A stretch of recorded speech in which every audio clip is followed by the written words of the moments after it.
नमस्कार दोस्तों, exam preparation में मैं प्रियंका एक बार फिर से आप सभी का स्वागत करती हूं। यूपीपीएससी आरओ 2023 के लिए अगर आप प्रिपरेशन कर रहे हैं तो इस चैनल पर देखिए daily topic wise previous year question की सीरीज़। और आज जो हम सब्जेक्ट कंप्लीट करने वाले हैं, कवर करेंगे इस पॉलिटी को 9 बजे। इस सीरीज़ को बिल्कुल भी मिस ना करें क्योंकि इसमें पिछले वर्ष पूछे गए सभी प्रश्नों का आपको संग्रह मिल जाएगा। आज का पहला प्रश्न है, पंचायती राज संस्थाओं में महिलाओं के लिए आरक्षित स्थानों या फिर सीटों के संदर्भ में निम्न में से कौन से कथन या फिर कौन सा कथन सही है। दो कथन दिए गए हैं, दोनों को देख लीजिए।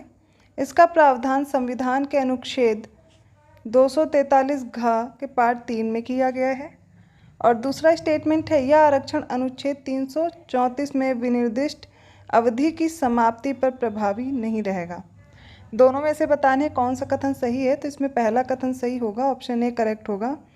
जो पंचायती राज संस्थाओं में महिलाओं के लिए आरक्षित सीट हैं उनके प्रावधान में अगर स्टेटमेंट देखें तो इसका प्रावधान संविधान के अनुच्छेद 243 घ पार्ट 3 में किया गया है। आंसर ए करेक्ट होगा। संविधान के 73वें संशोधन के संदर्भ में निम्नलिखित में से कौन सा कथन सही है या फिर कौन से कथन सही हैं। दोनों कथन फिर से देखिए। आजकल प्रश्न इसी प्रारूप में ही पूछा जाता है कि कथन दे देते हैं और इस तरह ऑप्शन दे करके पूछा जाता है कि कौन सा सही है। इसमें पंचायतों को स्वशासन की संस्था स्वीकार किया गया और दूसरा स्टेटमेंट है, इसमें शहरी स्थानीय सरकार को स्वशासन की संस्था स्वीकार किया गया। 73वें संविधान संशोधन के बारे में पूछा जा रहा है और पंचायत और शहरी जो स्थानीय सरकार है इसके बारे में। अब इसमें नीचे दिए गए कूट हैं, दोनों कथन सही हैं ऑप्शन ए के अनुसार, या फिर बी के अनुसार केवल 2, सी केवल 1, डी ना तो 1 और ना तो 2।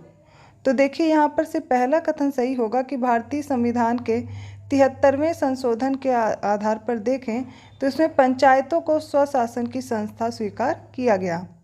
अगला प्रश्न है, निम्नलिखित में से कौन एक भारतीय संविधान के अंतर्गत आपात की उद्घोषणा का आधार नहीं हो सकता। पहला ऑप्शन है युद्ध, दूसरा ऑप्शन है बाह्य आक्रमण, तीसरा ऑप्शन है सशस्त्र विद्रोह और लास्ट ऑप्शन है आंतरिक अशांति। इसका सही उत्तर होगा ऑप्शन डी, आंतरिक अशांति। आंतरिक अशांति भारतीय संविधान के अंतर्गत जो आपात है उसकी उद्घोषणा का आधार नहीं हो सकता है। या सशस्त्र विद्रोह, इन टर्म्स का यूज होगा, इनके आधार पर क्या होगा, आपात की उद्घोषणा की जा सकती है। नेक्स्ट क्वेश्चन है, भारतीय संविधान के संदर्भ में निम्नलिखित कथनों पर विचार कीजिए। पहला कथन है, संघ मंत्री परिषद लोकसभा के प्रति सामूहिक रूप से उत्तरदायी होगी। फिर है सेकंड स्टेटमेंट, संघ के मंत्री प्रधानमंत्री के प्रसाद पर्यंत अपना पद धारण करेंगे। अब इसमें ऑप्शन ए है केवल 1 सही है, ऑप्शन बी है 1 और 2 दोनों सही है, ऑप्शन सी है ना तो 1 और ना 2 सही है और ऑप्शन डी के अनुसार केवल 2 सही है। यहाँ पर देखिए पहला स्टेटमेंट बिल्कुल करेक्ट है कि संघ मंत्री परिषद लोकसभा के प्रति सामूहिक रूप से उत्तरदायी है, किंतु जो दूसरा स्टेटमेंट है, जो संघ के मंत्री हैं प्रधानमंत्री के प्रसाद पर्यंत अपने पद को धारण करेंगे, ये रॉन्ग दिया गया है। तो यहाँ पर स्टेटमेंट ए करेक्ट हो जाएगा। 45 का देखिए, सूची 1 को सूची 2 से सुमेलित करना है। फर्स्ट लिस्ट में कुछ शेड्यूल दी गई हैं, अनुसूची दी गई हैं और उनके सामने उनका विषय दिया गया है। अब इनको सही सुमेलित करना है। पहली लिस्ट देखेंगे उसमें 7वीं अनुसूची है, बी ऑप्शन में 8वीं अनुसूची है, 9वीं है और 10वीं है। इसके आधार पर सूची 2 में भाषाएं दी गई हैं, दल परिवर्तन दिया गया है, विधायी शक्तियों का वितरण और कुछ अधिनियमों का विधि मान्यकरण। अब देखिए जैसे कि मैंने आपको याद कराया था वैसे अनुसूची की क्लास हो चुकी है। आप जो डे वाइज सीरीज चल रही है उसको ज़रूर कंप्लीट कर लें, तो ये सारे पार्ट्स आपके आराम से कंप्लीट हो जाएंगे। तो 7वीं अनुसूची, 8वीं अनुसूची, 9वीं अनुसूची और फिर 10वीं अनुसूची है। अब बात करते हैं, सबसे पहले दा से मैंने बोला था 10वीं जैसे ही आए तो आप दल परिवर्तन याद कर लेना। तो डी का 2 आप आराम से मैच कर लेंगे और देख लीजिएगा कौन सा ऑप्शन है, आराम से मिल जा रहा है ऑप्शन। मान लीजिए ऐसे नहीं मिलता है तब भी आप क्या करेंगे। अब मैंने आपको याद कराया था 7वीं अनुसूची। 7वीं अनुसूची में क्या है, जो विधायी शक्तियाँ हैं उनका वितरण है। 3 तरह की सूची है ना, संघ सूची, राज्य सूची, समवर्ती सूची, ऐसे याद कर लीजिए। अब इसके बाद हम बात करते हैं 8वीं अनुसूची में क्या है, भाषाएं दी गई हैं। क्या दी गई हैं, भाषाएं। बचा कौन सा, 9वीं अनुसूची, तो इसमें कुछ अधिनियमों का विधि मान्यकरण है। आपका ऐसे मैच हो जाएगा, तो ऑप्शन सी करेक्ट हो जाएगा 3142। अगला प्रश्न देखते हैं, निम्नलिखित में से कौन भारतीय संविधान के अंतर्गत सही सुमेलित नहीं है। ए में दिया गया पंचायत भाग 9, भाग पूछे गए इसमें। नगर पालिकाएँ भाग 9 का का, सहकारी समितियां भाग 9 का खा दिया गया है और अधिकरण के लिए भाग 10 दिया गया है। यहाँ पर बाकी के 3 करेक्ट हैं, जो ऑप्शन डी है वो इनकरेक्ट है, वो गलत मैच्ड है। अधिकरण के लिए 14 का है और ये गलत दिया गया यहाँ पर 10। ठीक है, तो पंचायत के लिए 9 सही है, नगर पालिकाओं के लिए 9 का सही है और सहकारी समितियों का भाग 9 का खा है, याद रहेगा। चलिए आगे बढ़ते हैं। 47वां क्वेश्चन है, भारतीय संविधान के प्राधिकृत हिंदी पाठ को निम्नलिखित संविधान संशोधनों में से किसके द्वारा प्रकाशित करने के लिए अधिकृत किया गया। अब इसमें 57वां संशोधन 1987 दिया गया है, ऑप्शन बी में 58वां संशोधन है, माफ़ कीजिएगा। इसमें जो ऑप्शन ए है 57 संशोधन 1987 और फिर है बी, ऑप्शन बी में 58 संशोधन है 1987 और फिर है सी 59वां है संशोधन जो कि 1988 है और 60वां संशोधन 1988 है। तो 57वां, 58वां, 59वां और 60वां इस तरह से दिया गया, उनकी डेट दी गई है। तो इसका सही उत्तर हो जाएगा ऑप्शन बी 58वां संशोधन 1987। नेक्स्ट क्वेश्चन है, भारत के संविधान में मौलिक कर्तव्य कितने हैं। ऑप्शन ए है 7, ऑप्शन बी है 8, ऑप्शन सी है 9, ऑप्शन डी है 11। तो याद रखिए कितने मौलिक कर्तव्य हैं, 11। नेक्स्ट क्वेश्चन है, लोक लेखा समिति में निम्नलिखित सदस्य होते हैं।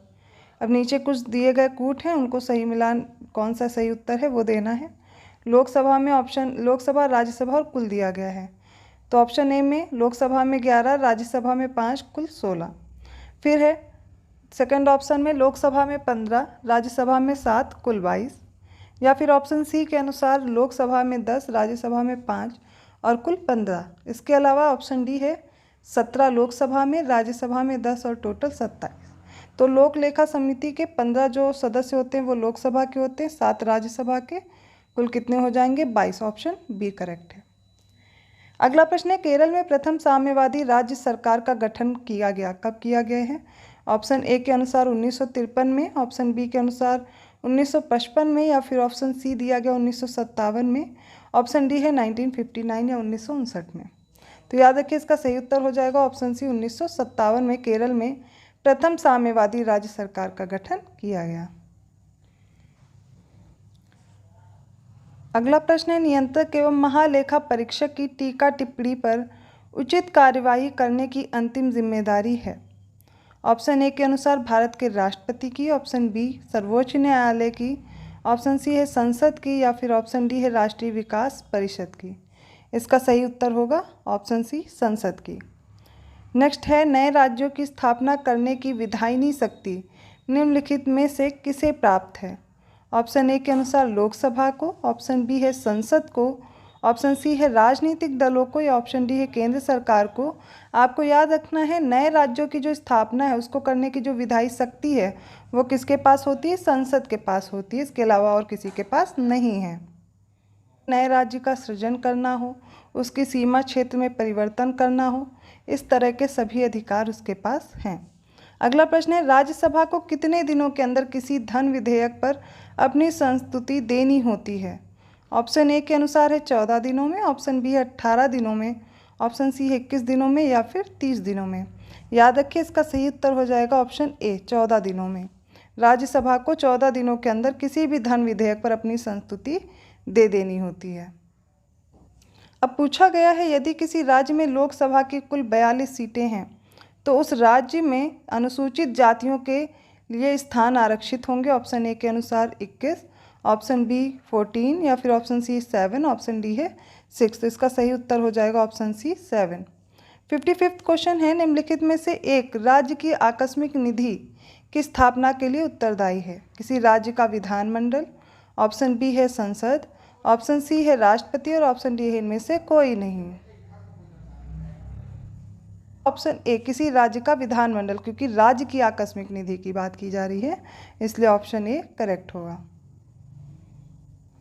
अगला प्रश्न है, किसी राज्य लोक सेवा आयोग के कार्यों को निम्नलिखित में से किस एक अनुमोदन से संघ लोक सेवा आयोग को सौंपा जा सकता है।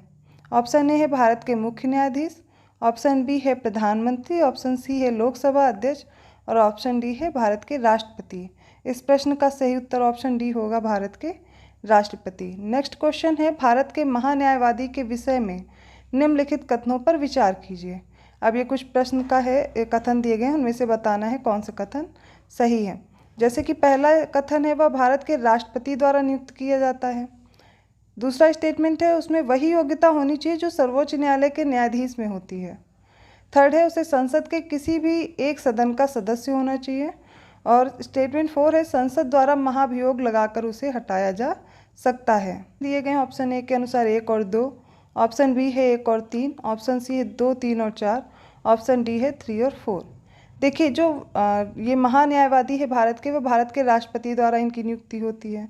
अब इनकी योग्यता वही होनी चाहिए जो सर्वोच्च न्यायालय के न्यायाधीश की होती है। अब इसमें कोई ज़रूरी नहीं है, थर्ड वाला स्टेटमेंट गलत है कि ये किसी भी एक सदन के सदस्य होने चाहिए, बिल्कुल नहीं। जो लास्ट वाला है इन्हें महाभियोग द्वारा हटाया जा सकता है, ये भी नहीं, ये भी गलत है। इन्हें राष्ट्रपति की इच्छा अनुसार रखा जाता है, राष्ट्रपति के प्रसाद पर्यंत होता है। तो ऑप्शन ए करेक्ट होगा, राइट। नेक्स्ट क्वेश्चन है भारतीय संविधान में समानता का अधिकार 5 अनुच्छेदों द्वारा स्वीकृत है। अब वे कौन कौन से हैं? अनुच्छेद 13 से 17, ऑप्शन बी अनुच्छेद 14 से 18, ऑप्शन सी अनुच्छेद 15 से 19 या फिर ऑप्शन डी है 16 से 20। इसका सही उत्तर होगा अनुच्छेद 14 से 18 तक जितने भी दिए गए हैं मौलिक अधिकार वो किस में आएंगे? समानता के अधिकार में। 59वां क्वेश्चन है भारत के संविधान के निर्माताओं ने मौलिक अधिकारों की अवधारणा को कहाँ से लिया है, कहाँ से उधार लिया है? ऑप्शन ए है यूएसए, ऑप्शन बी है आयरलैंड, ऑप्शन सी है कनाडा, ऑप्शन डी है सोवियत संघ। इसका सही उत्तर होगा ऑप्शन ए। देखिए यहाँ पर मैं प्रश्नों को सिर्फ हल करा रही हूँ क्योंकि प्रीवियस ईयर क्वेश्चन है और इसकी जो आपको एनालिसिस चाहिए या फिर आपको इसके बारे में जानकारी चाहिए तो डेली क्लासेस चल रही हैं, वहाँ पर मैंने आपको बहुत अच्छे से एक्सप्लेन किया है, ठीक है। तो आप वो क्लासेस ज़रूर देखिए, तो ये प्रश्न आप आसानी से हल कर पाएंगे। इसीलिए मैं इनमें ज़्यादा टाइम नहीं दे रही हूँ वरना वीडियो बहुत लंबा चला जाएगा। फिर है निम्नलिखित में से कौन सा एक राज्य का नीति निर्देशक सिद्धांत संविधान के बाद में जोड़ा गया? ऑप्शन ए के अनुसार ग्राम पंचायतों का संगठन, ऑप्शन बी है गोवध निषेध, ऑप्शन सी मुफ्त कानूनी सलाह और ऑप्शन डी है समान नागरिक संहिता। तो इसका सही उत्तर होगा ऑप्शन सी मुफ्त कानूनी सलाह। ये राज्य के नीति निर्देशक सिद्धांत में संविधान के बाद में जोड़ा गया। तो आज हमने ये राज्य व्यवस्था के कुछ प्रश्नों को हल किया है।